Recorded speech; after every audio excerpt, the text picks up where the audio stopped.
কিন্তু এখন ভদ্রঘরের ছেলে, স্বাভাবিক ঘর থেকে বের হইছে, মুসলমানের ছেলে, দিনের পর দিন, রাতের পর রাত এক ওয়াক্ত নামাজ পড়ে না।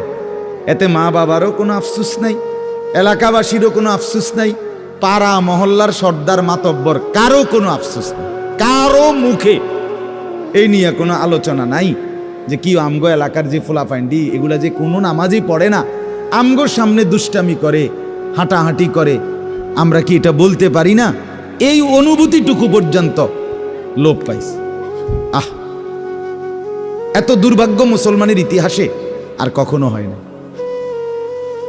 বেনামাজি আগেও ছিল, কথা বোঝেন নাই, বেনামাজি আগেও ছিল, এতটা গাফেল আগে ছিল, মা বাপ এত অসচেতন আগে ছিল।